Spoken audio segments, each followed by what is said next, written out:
Assalamualaikum warahmatullahi wabarakatuh. Bismillahirrahmanirrahim. Alhamdulillahi hamdan katsiran tayyiban mubarakan fi kama yuhibbu rabbuna wa yarda. Asyhadu an la ilaha illallah wahdahu la syarika lah wa la na'budu illa iyyah. Wa asyhadu anna Muhammadan 'abduhu wa rasuluhu la nabiyya ba'dah. Allahumma shalli wa sallim ala nabiyyina al-karim sayyidina Muhammad ibn Abdullah wa ala alihi wa sahbihi wa tabi'ihim wa man tabi'ahum bi ihsanin ila yaumil qiyamah. Amma ba'du, qala Allah ta'ala fi kitabihil karim wa huwa asdaqul qailin. Ya ayyuhalladzina amanu taqullaha haqqa tuqatih wa la tamutunna illa wa antum muslimun. Wa qala Rasulullah sallallahu alaihi wasallam fa inna asdaqal hadits kitabullahi ta'ala wa khairal huda huda Muhammadin sallallahu alaihi wasallam wa syarrul umuri muhdatsatuha wa kullu muhdatsatin bid'ah wa kullu bid'atin dhalalah wa kullu dhalalatin finnar.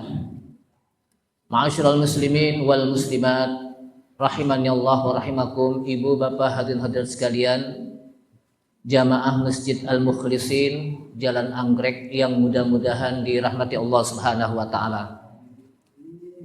Tentunya yang sama-sama kita hormati Ketua Masjid Al-Mukhlisin Bapak Insinyur Haji Purnama Surya beserta jajarannya, dan juga host kita Mas Buti ya, yang telah mengundang saya beberapa minggu yang lalu ya, pekan yang lalu, yang tentunya mudah-mudahan dengan kajian perdana ini menjadi bagian dari kehidupan kita, agar dengan kajian ini itu akan senantiasa menambahkan iman dan takwa kita pada Allah Subhanahu wa taala. Jamaah sekalian, kita awali dengan memanjatkan puji syukur kita pada Allah Subhanahu wa taala yang telah memberikan taufik serta hidayahnya kepada kita sekalian, sehingga dengan taufik dan hidayahnya kita sama-sama bisa hadir di majlis yang mulia ini, majlis di masjid, dan masjid ini merupakan khairul bilad masajidullah. Sebaik-baik tempat adalah masjid-masjid Allah. Jadi kita berada di tempat yang terbaik di dunia ini. Mudah-mudahan dengan kehadiran kita di majelis yang mulia ini menjadi wasilah kita untuk bisa mendapatkan surga Allah Subhanahu wa taala. Karena Rasulullah SAW menjelaskan, man salaka tariqan yaltamisu fihi ilman sahalallahu lahu bihi tariqan ilal jannah.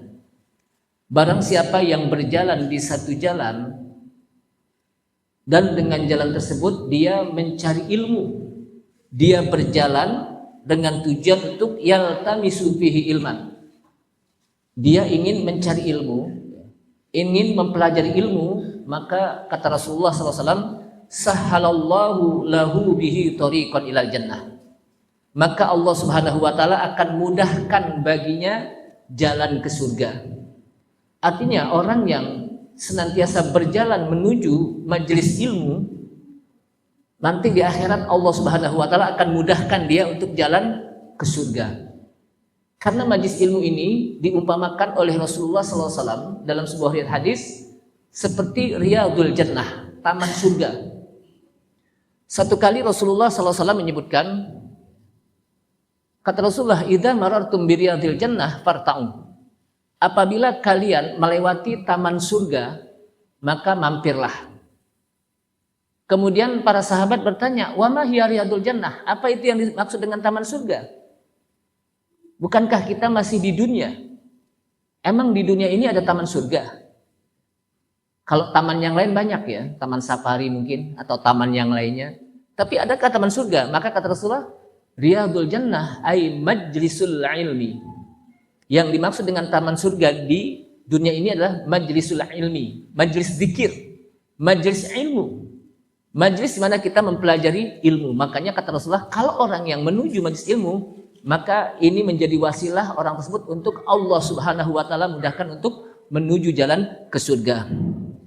Salawat dan salam tak lupa kita sampaikan kepada Nabi kita Nabi Muhammad sallallahu alaihi wasallam beserta para keluarganya, para sahabatnya, para pengikutnya yang senantiasa istiqamah di dalam menjalankan sunnah-sunnahnya.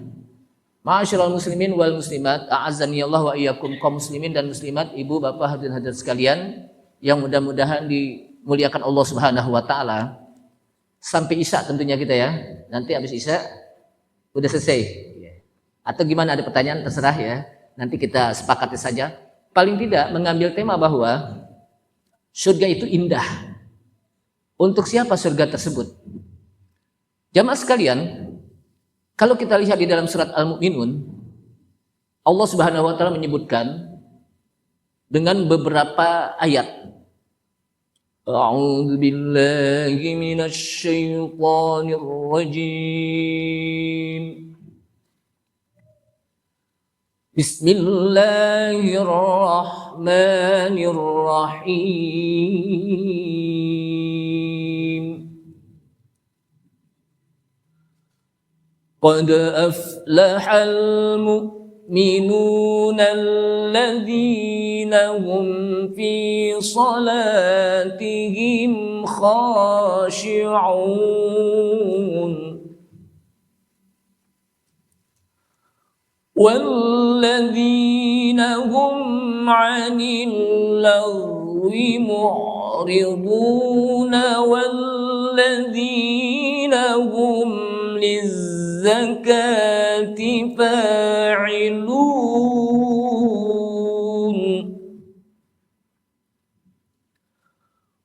والذين هم لفروجهم حافظون إلا على أزواجهم أو ما ملكت أيمانهم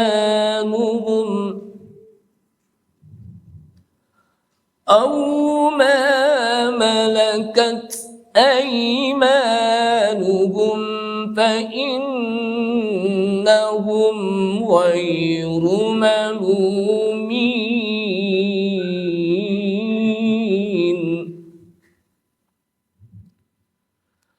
فمن ابتغى وراء ذلك فأولئك هم العادون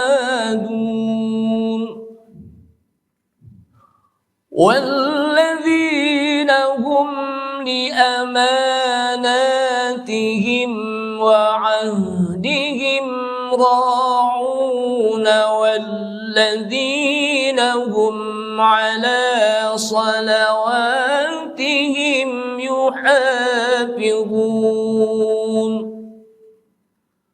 أولئك هم الوارثون الذين يرثون الفردوس هم فيها خالدون. 11 ayat. Jadi ayat ini menjelaskan tentang siapa mereka yang mendapatkan warisan berupa surga. Kalau di dunia, ketika orang tua kita meninggal, kemudian kita mendapatkan warisan apa? Harta.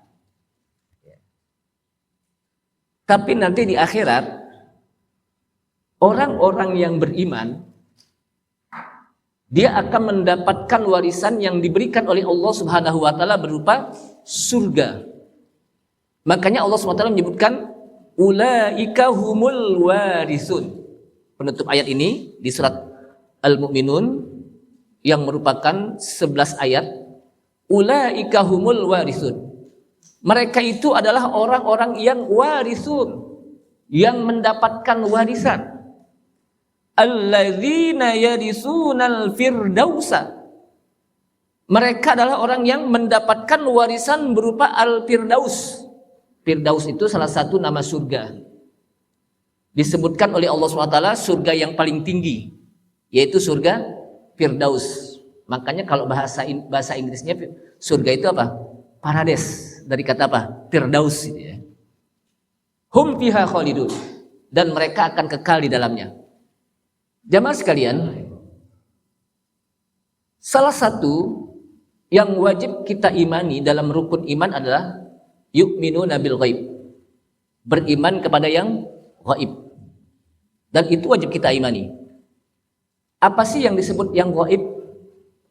Kalau bahasa kita kan kadang-kadang yang disebut ghaib itu yang nggak kelihatan.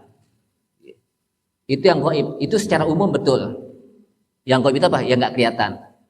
Tapi yang disebut ghaib, beriman kepada yang ghaib di sini maksudnya adalah sesuatu yang kita tidak akan mungkin bisa mengetahui kecuali harus melalui wahyu Allah Subhanahu wa taala. Itu disebut ghaib. Ketika kita beriman kepada surga, sebelum turun ayat tentang adanya surga, kira-kira kita tahu nggak bahwa di sana nanti akhirat ada surga? Nggak tahu. Kita nggak tahu tentang neraka di akhirat.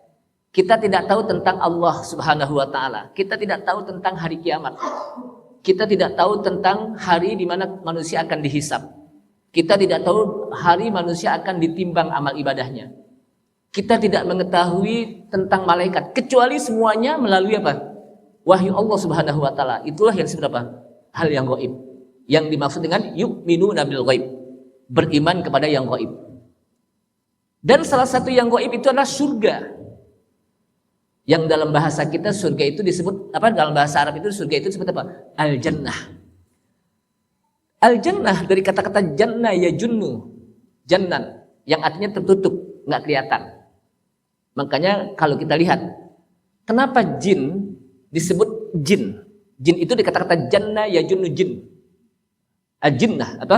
Jannah ya junnu jin, jin. Karena jin itu makhluk yang tertutup, yang tidak kelihatan. Sehingga disebutkan manusia tidak bisa melihat jin karena tertutup, sedangkan jin bisa melihat kita. Makanya disebut jin, al-jinnu atau al-jinnah, minal jinnati wan nas. Kemudian di dalam apa? Hadis Rasulullah disebut junnah. Apa arti junnah? Kita lihat dalam hadis Rasulullah, as-siyamu junnah. Puasa itu adalah junnah. Junnah itu perisai. Perisai itu kan menutup. Sehingga perisai itu disebut junnah. Kenapa? Karena dia menutup orang. Sehingga dengan ditutup tersebut dia akan apa? Selamat dari perisai tersebut. Kadang juga disebut surga itu dari kata-kata jannah ya junnu. Jannah. Yang artinya tertutup. Kenapa? Karena kita kan belum melihat surga. Tertutup saat ini. Maka disebut apa? Jannah. Walaupun dalam sisi lain kata-kata jannah itu juga kadang diartikan dengan kebun atau taman. Jadi kadang disebut surga. Jannah itu kadang juga disebut apa? Taman atau apa? Kebun. Kenapa disebut taman? Karena surga itu taman indah. Maka disebut apa? Surga. Atau janin. Tahu gak janin? Janin itu kan apa? Tempat anak itu apa? Berada di embrio ya. Itu disebut apa? Janin gitu ya. Janin apa? Seorang wanita. Kenapa disebut janin? Dari kata-kata jannah, janin itu tidak kelihatan, tidak nampak karena ketutup. Ini dari akar kata saja ya, dari akar kata. Tapi paling tidak bahwa apa sih yang dimaksud dengan surga? Surga itu adalah suatu tempat yang Allah Subhanahu wa taala sediakan untuk orang-orang mukmin nanti di akhirat. Jadi surga itu adalah satu tempat yang Allah Subhanahu wa taala sediakan untuk orang-orang mukmin di akhirat, dan di sana begitu banyak Allah sediakan nikmat-nikmatnya. Berbeda dengan neraka. An-nar. An-nar itu kalau kita artikan dalam bahasa kita artinya api. Tapi yang dimaksud dengan an-nar sini apa? Api neraka. Adalah satu tempat yang Allah Subhanahu wa taala sediakan untuk orang-orang kafir, dan di situ penuh dengan adab Allah Subhanahu wa taala. Artinya bahwa surga itu disediakan bagi mereka-mereka yang beriman. Maka dalam ayat Al-Qur'an banyak sekali. Innalladzina amanu wa 'amilus solihati lahum jannatun tajri min tahtihal anhar. Sesungguhnya orang-orang yang beriman dan beramal soleh bagi mereka surga-surga yang di bawahnya mengalir sungai-sungai. Atau wa basyiril ladzina amanu wa 'amilus solihati anna lahum jannat Sampaikan berita gembira kepada orang-orang yang beriman dan beramal soleh bahwa bagi mereka surga. Atau dengan ayat lain, illal ladzina amanu wa amilus solihati lahum ajrun ghairu mamnun. Kecuali orang-orang yang beriman dan beramal soleh, maka bagi mereka pahala yang tidak terputus-putus. Illal ladzina amanu wa amilus solihati lahum. Kecuali bagi mereka yang beriman dan beramal soleh, lahum ajrun. Bagi mereka pahala ganjaran ghairu mamnun, yang tidak pernah terputus. Apa yang dimaksud dengan ajrun ghairu mamnun? Pahala yang tidak pernah terputus. Kata para ulama, yang tidak pernah putus pahalanya itu adalah surga. Karena surga itu nikmatnya tidak pernah terputus. Dan surga itu merupakan ganjaran pahala yang diberikan oleh orang-orang yang beriman dan beramal soleh. Jadi sehingga para ulama mengatakan ajrun ghairu mamnun, pahala ganjaran yang tidak pernah terputus-putus itu adalah al-jannah, surga. Karena nikmat surga nggak pernah putus. Terus khalidina fiha, kekal abadi. Nggak ada di sana isinya nih mungkin hari Ahad nih, hari Minggu pergi kali nikmat, enggak. Terus khalidina fiha, tidak pernah terputus-putus nikmat yang diberikan oleh Allah SWT itu di surga. Jamaah sekalian rahimakumullah, dan bagi kita surga itu, semua manusia, surga itu merupakan tujuan akhir. Tujuan akhir. Setelah kita masuk ke dalam kubur, maka kubur itu merupakan awal pertama di mana dia akan memasuki yaumul akhir, hari akhir. Makanya saya sering katakan bahwa kubur itu bukan sebuah tempat peristirahatan terakhir. Kan banyak orang mengatakan, mari kita antarkan saudara kita ke tempat peristirahatan terakhir. Seakan-akan enak di kubur apa? Istirahat.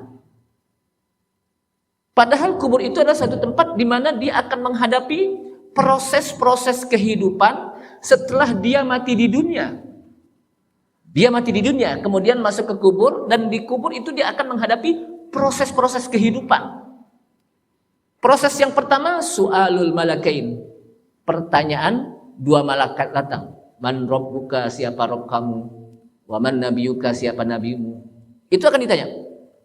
Terus nanti proses yang kedua, yaumul ba'si, di mana manusia akan dibangkitkan dari alam kubur. Semuanya akan dibangkitkan dari alam kubur. Kemudian masuk yaumul mahsyar, manusia akan dikumpulkan. Dari mulai manusia di zaman Nabi Adam sampai hari kiamat, semuanya kumpul, disebut namanya yaumul mahsyar. Hari di mana manusia akan dikumpulkan. Mahsyar itu tempat dikumpulkan manusia. Walaupun dalam bahasa kita padang mahsyar gitu. Kenapa disebut padang mahsyar? Padang mahsyar itu tempat di mana Allah ciptakan satu bumi yang bukan bumi yang kita injak sekarang. Kenapa? Karena pada saat itu yauma yubaddalul ardu ghairul ardi, di mana Allah gantikan bumi yang bukan bumi kita injak sekarang. Karena pada saat itu Allah Subhanahu wa taala ciptakan bumi yang tidak ada bukit-bukitnya, tidak ada lubang-lubangnya, tidak ada pohon, rata. Sehingga saat itu orang nggak bisa lagi ngumpet. Kalau sekarang masih bisa ngumpet. Oh, ada lubang nih bisa ngumpet. Nanti nggak ada. Kemudian masuk lagi kepada yang namanya yaumul hisab, di mana manusia akan dihisab seluruh amalannya. Dari mulai yang paling kecil, yang dianggap kecil oleh manusia, tapi bisa jadi dianggap besar oleh Allah Subhanahu wa taala. Dari mulai yang paling gede mungkin dianggap manusia, ternyata dianggap kecil oleh manusia. Oleh apa? Oleh Allah Subhanahu wa taala. Jadi manusia, oh ini amalan besar, ternyata bagi Allah itu kecil. Oh ini amalannya kecil, ternyata bagi Allah apa? Besar. Kenapa? Dilihat dari nilai ibadah itu, dilihat dari nilainya. Pertama, keikhlasannya. Yang kedua, ittiba'nya kepada Rasulullah SAW. Kemudian lagi masuk nanti yaumul mizan, di mana manusia akan ditimbang seluruh amalannya. Barang siapa yang timbangan kebaikannya lebih berat daripada timbangan keburukannya, maka dia akan menjadi apa? Khairayyarah, orang yang paling baik saat itu, orang yang beruntung. Tapi barang siapa yang timbangan kebaikannya lebih ringan daripada timbangan keburukannya, maka dia menjadi orang yang syarrayyarah, orang yang paling buruk saat itu. Kemudian masuk lagi kepada al-haud, di mana setiap umat Rasulullah SAW dan umat-umat lain masing-masing Nabi memiliki haud. Dan umat yang paling banyak meminum haud adalah umat Rasulullah SAW, yang dikenal dengan haud Rasulullah, telaga Rasulullah. Disebutkan dalam hadis, man syariba syurbatan la yatma'u fihi abadan. Barang siapa yang satu kali minum, la yatma'u fihi abadan, dia tidak akan pernah haus selama-lamanya. Jadi minum satu kali ini seteguk, ya satu apa? Dia tidak akan pernah haus selama-lamanya. Lalu ngapain di surga nanti dia minum, dia makan? Ibu bapak sekalian, surga itu nggak ada istilah kita lapar. Surga nggak ada istilah kita kenyang. Surga nggak ada istilah kita aus. Pokoknya kita makan sebanyak-banyaknya biasa saja. Sehingga kalau kita makan apa saja itu nggak ada istilah asam. Wah, jangan kebanyakan ntar asam urat, nggak ada. Oh ini kebanyakan ntar gula darah tinggi, enggak. Jadi kita makan di surga bukan kena lapar. Kita haus di surga bukan kenapa? Kita minum di surga bukan kena haus, tapi karena ingin menikmati nikmat makan dan nikmat minum di surga.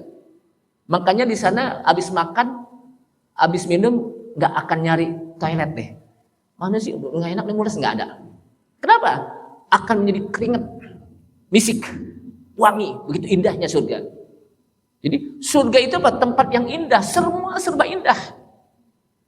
Semuanya serba bagus surga itu. Yang disebutkan dalam hadis, ma la ainun ra'at wala udhunun sami'at wala khatara ala qalbi bashar. Surga itu adalah sesuatu yang ma la ainun ra'at, sesuatu yang tidak pernah bisa mata melihat sekarang. Kita belum bisa melihat sekarang nih. Wala udhunun sami'at, belum pernah kita dengar bagaimana indahnya suara-suara yang ada di surga. Wala khatara ala qalbil bashar, dan tidak pernah terlintas bagaimana apa keindahan di surga, kecuali bagi mereka yang nanti akan bisa merasakannya di surga. Kalau sekarang kita belum mampu untuk merasakan bagaimana surga, paling Allah SWT gambarkan surga itu nikmat. Surga itu apa? Nikmat.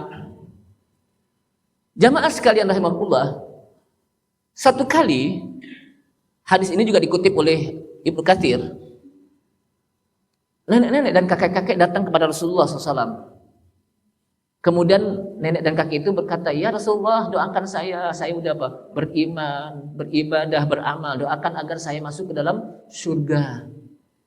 Karena nenek tahu kalau Rasulullah itu doanya apa? Diijabah. Apa kata Rasulullah? Nenek-nenek gak masuk surga. Nenek-nenek sedih, kakek ini sedih. Kita udah beribadah, udah beriman, gak masuk surga. Nangis pulang, balik lagi besok penasaran, ya Rasulullah tolong doakan saya agar saya bisa masuk surga. Nenek nggak masuk surga, tapi yang masuk surga adalah nanti muda. Jadi nenek masuk surga tapi dimudahin. Kalau nenek-nenek sana nggak ada yang masuk surga. Ketika dia menjadi nenek nanti dimudahkan baru bisa masuk surga. Ketika dia kakek lalu dimudahkan. Jadi di surga itu nggak ada yang apa? Yang kakek-kakek, nggak ada yang nenek-nenek, semuanya muda semuanya. Kenapa? Karena tempatnya nikmat. Karena tempatnya indah. Bayangkan kalau di taman indah sih, tapi penduduknya apa? Kakek-kakek semua, katanya gimana itu? Kan kurang indah. Maka Allah ciptakan yang indah-indah, semuanya pokoknya serba indah surga. Yang tadinya nenek-nenek nanti Allah kembalikan 17 tahun. Yang tadinya apa? Kakek-kakek Allah kembalikan menjadi 25 tahun. Kan sedang gagah-gagahnya itu. Di sana Allah sediakan sungai yang disebut Nahrul Asal, sungai madu, Nahrul Laban, sungai susu, Nahrul Khamar, sungai khamar. Ustaz kok ada sungai khamar? Kan kita di dunia nggak boleh minum khamar. Nanti nggak ada larangan lagi deh. Di surga tempat kita memetik, sedangkan di dunia tempat kita menanam. Sehingga dunia ini tempat kita di mana diuji oleh Allah Subhanahu wa taala, diuji dengan berbagai macam larangan. Enggak boleh berbuat maksiat, enggak boleh minum khamar, enggak boleh mencuri. Tapi nanti di akhirat udah enggak ada larangan-larangan. Tinggal kita menikmati nikmat yang pernah kita tanam di dunia. Makanya dunia ini dikenal dengan darul amal. Dunia ini apa? Tempat di mana kita beramal. Wal akhirah darul jaza. Di akhirat itu tempat di mana kita akan dibalas oleh Allah SWT. Jadi nanti kita akan memetik sesuai dengan apa yang kita tanam. Ketika kita tanam di dunia kebaikan-kebaikan, maka otomatis kita nanti akan petik kebaikan yang kita pernah tanam di dunia. Tapi ketika kita menanam keburukan, kemaksiatan, dosa, nanti di akhirat juga kita akan petik keburukan tersebut. Nggak akan ketukar itu. Nggak mungkin kita tanam kebaikan, kemudian nanti kita petik keburukan, nggak. Pasti. Hal jazaa'ul ihsan, hal jazaa'ul ihsanu illal ihsan. Hal jazaa'ul ihsani illal ihsan, ya. Hal jazaa'ul ihsan, tidaklah kebaikan itu dibalas kecuali dengan kebaikan itu sendiri. Jadi hal jazaa'ul ihsan illal ihsan. Tidaklah kebalas apa? Kebaikan itu kecuali akan dibalas dengan kebaikan. Kebalikannya, ya, tidaklah keburukan itu kecuali akan dibalas dengan keburukan. Ma'asyiral muslimin rahimakumullah.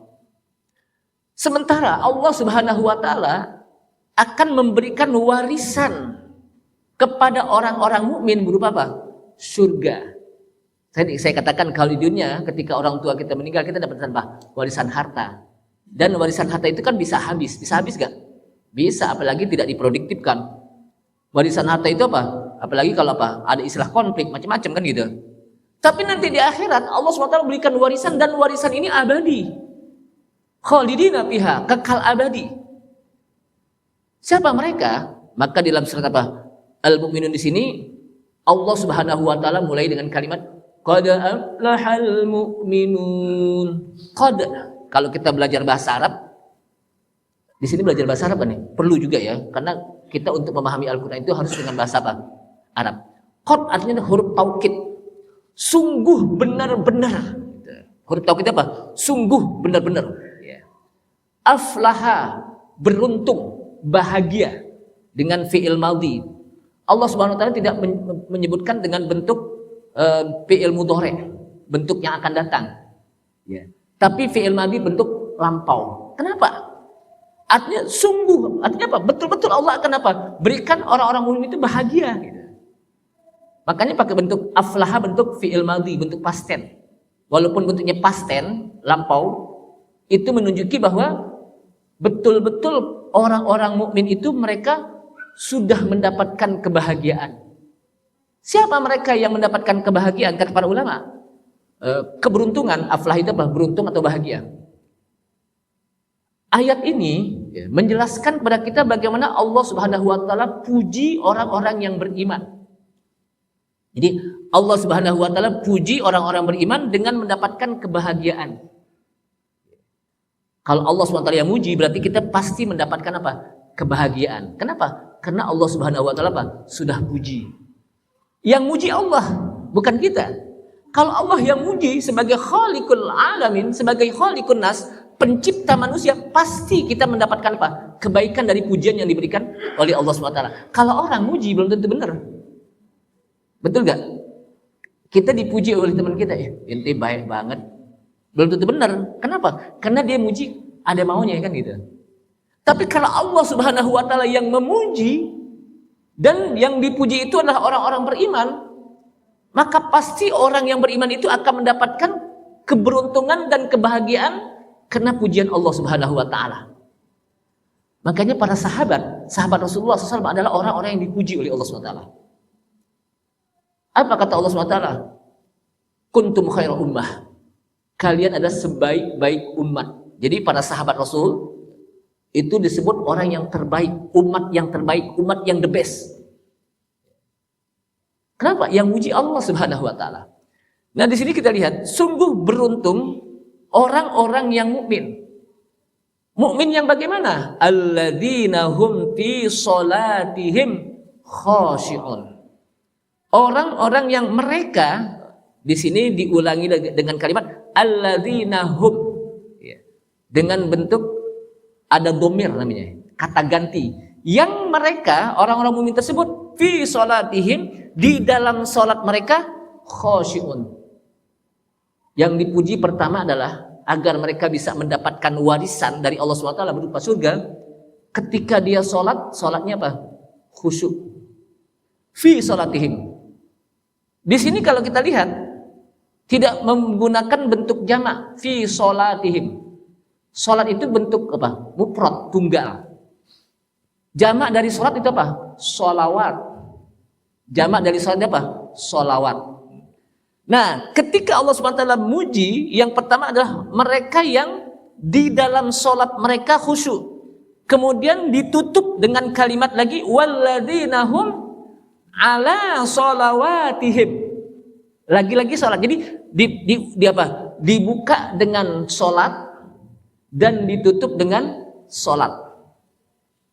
Mereka yang mendapatkan warisan berupa surga. Yang mereka ketika mendapatkan warisan dari surga, otomatis mereka adalah aflahal mu'minun, mukmin yang beruntung. Karena nanti di akhirat tidak ada keberuntungan yang paling beruntung adalah ketika seorang mukmin masuk ke dalam surga. Itu keuntungan yang paling untung. Ulaika humul faizun. Mereka itu adalah orang yang menang. Jadi yang pertama adalah ketika mereka ingin mendapatkan warisan berupa surga, alladzina hum fi sholatihim. Salat. Ketika salat, makanya pakai fi. Di dalam salat. Khashi'un, mereka khusyuk. Apa sih khusyuk? Apa sih khusyuk? Khusyuk itu ya, apa sih khusyuk sebetulnya? Khusyuk itu konsentrasi, Ustaz. Ya. Kalau umpamanya kita lagi sholat, di sini ada laler atau nyamuk, kemudian kita Allahu Akbar. Kita khusyuk, kita nggak berasa nih sholat apa? Nyamuk. Walaupun sebetulnya kita apa? Agak meriang panas juga, kenapa? Nahanin gatal gitu. Padahal boleh, ada nyamuk kita gini juga nggak apa-apa gitu. Boleh gak kita gini? Boleh. Daripada nanti nyamuk ngisepin apa darah kita boleh giniin. Batal gak? Enggak. Karena mengganggu kehusuan kita. Mengganggu kehusyuk. Khusyuk itu kata para ulama al-itminan, tenang. Khusyuk itu apa? Tenang. Khusyuk itu adalah disebutkan dalam ayat Al-Quran, wa aqimus salata wa atuz zakata warka'u ma'ar raqiin atamuruna an-nasa bil birri wa tansawna anfusakum wa antum tatluna al-kitaba afala ta'qilun wasta'inu bis sabri was shalah wa innaha lakabiratun illa 'alal khashiin. Jadi kata apa? Allah SWT wasta'inu bis sabri was shalah. Jadikanlah sabar dan salat sebagai penolong hidup kita. Sabar dan salat. Jadi kita sabar itu menjadi penolong hidup kita. Kita salat juga menjadi penolong hidup kita. Dengan salat Allah akan tolong kita.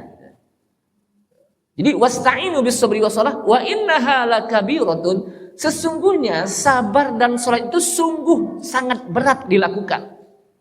Kira-kira kalau sabar itu berat gak dilakukan? Berat. Salat berat juga. Kalau nggak berat kenapa? Subuh kok di masjid cuman satu sop, kadang setengah sop. Kadang imam dengan makmum seorang doang gitu. Ada gak? Tapi bukan di sini, tempat lain. Kalau sini banyak nih. Mungkin sampai penuh kali ya sini ya. Sampai ke belakang-belakang gitu ya. Jadi apa? Wa innaha lakabiratun illa 'alal khashiin. Sungguh salat itu berat dilakukan illa 'alal khashiin, kecuali bagi mereka yang khusyuk. Kata-kata khusyuk disebutkan di dalam ayat ini. Siapa mereka yang khusyuk? Alladzina yadhunnuna annahum mulaku rabbihim wa annahum ilaihi raji'un. Ini yang disebut khusyuk. Alladzina yadhunnuna. Kata yadhunnuna ay yuqinun, mereka yang meyakini bahwa mereka akan berjumpa kepada Allah. Jadi orang yang khusyuk itu adalah orang yang yakin bahwa mereka akan berjumpa kepada Allah Subhanahu wa taala. Kapan? Nanti di akhirat, di surga. Karena perjumpaan itu nanti di surga pada Allah Subhanahu wa taala. Wa annahum ilaihi raji'un, dan sesungguhnya mereka juga akan kembali kepada Allah Subhanahu wa taala. Jadi artinya apa? Orang yang khusyuk itu adalah orang yang meyakini bahwa dia akan berjumpa kepada Allah Subhanahu wa taala, dan perjumpaan seorang mukmin kepada Allah Subhanahu wa taala nanti di surga merupakan puncaknya nikmat. Jadi perjumpaan seorang mukmin di surga itu merupakan puncaknya nikmat. Surga itu kan banyak nikmat, nikmat makan, nikmat minum, nikmat berbagai macam makanan yang kita peroleh di surga.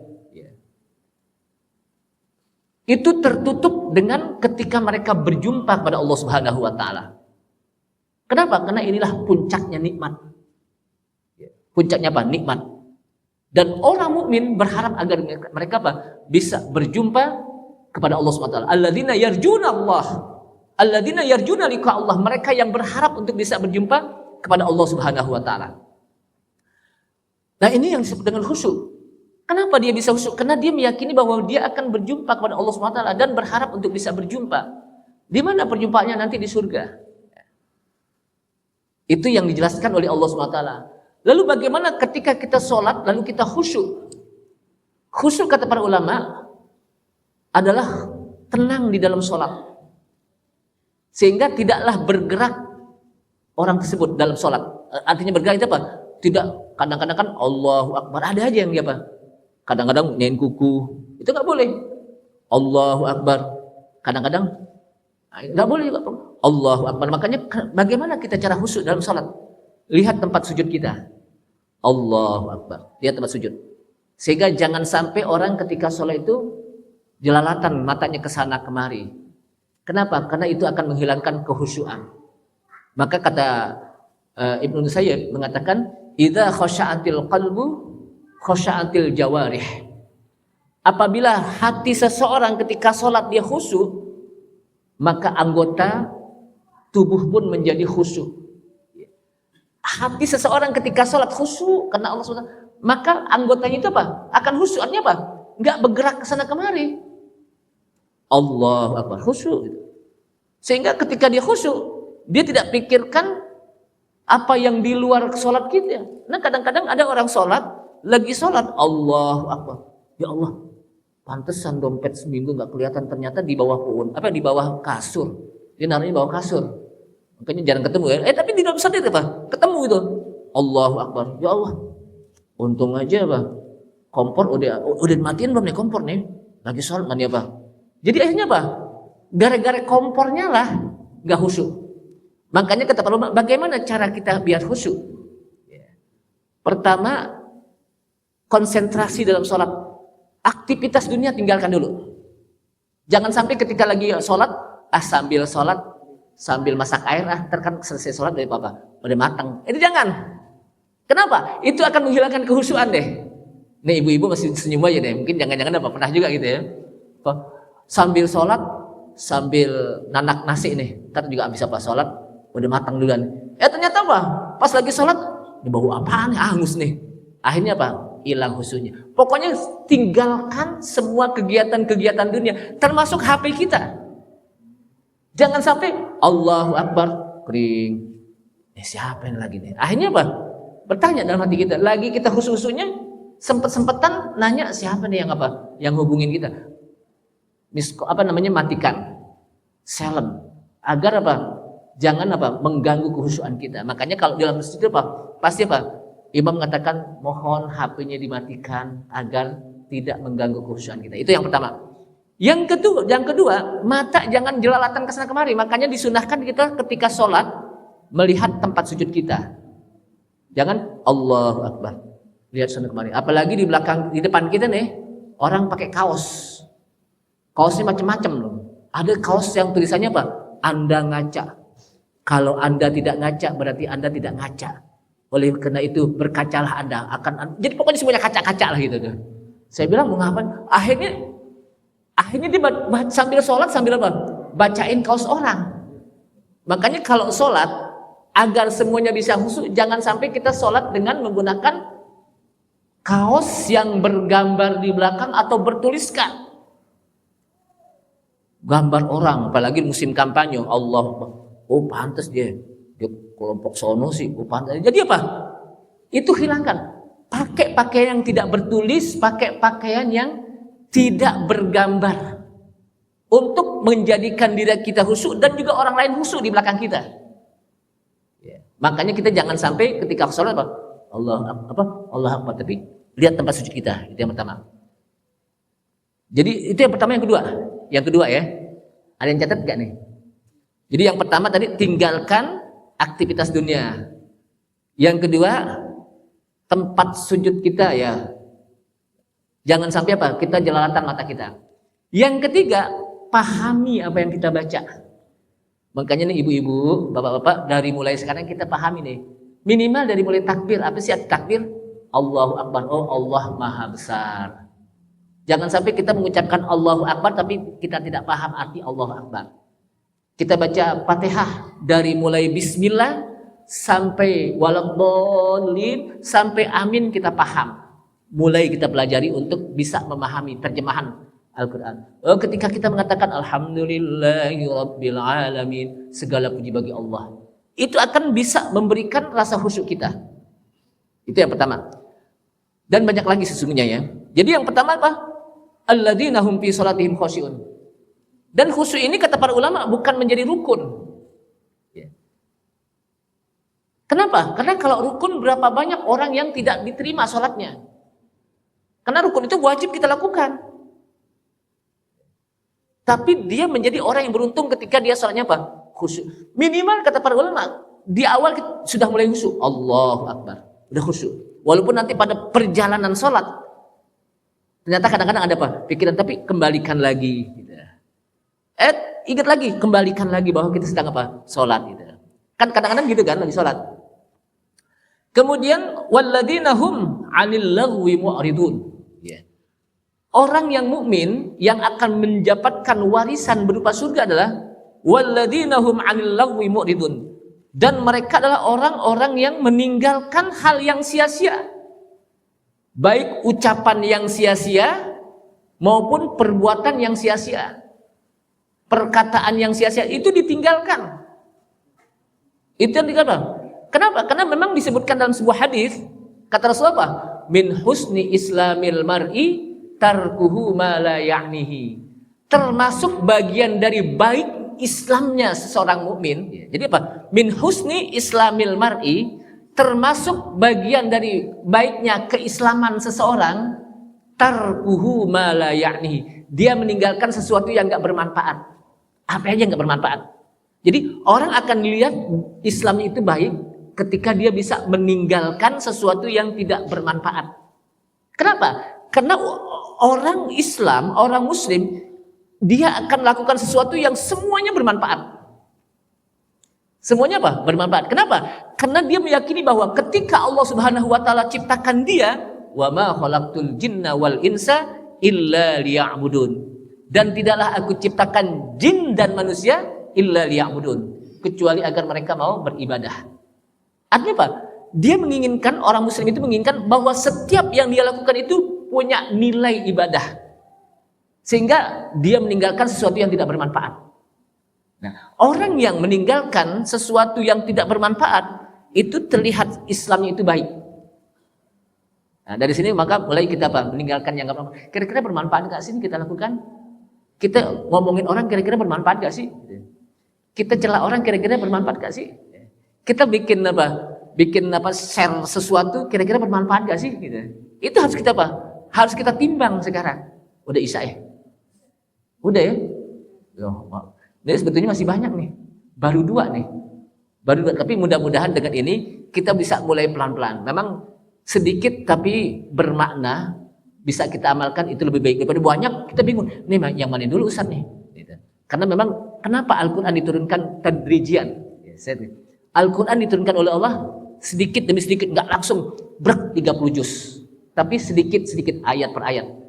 Kata para ulama, salah satu agar mudah dipahami, satu. Yang kedua, agar mudah diamalkan. Coba kalau 30 juz, mana dulu yang diamalkan kan? Makanya dikit-dikit. Ini saja, mudah-mudahan bermanfaat. Dan saya tutup, subhanalhamdika, asyhadu an la ilaha illa anta astaghfiruka wa atubu ilaik. Wassalamualaikum warahmatullahi wabarakatuh.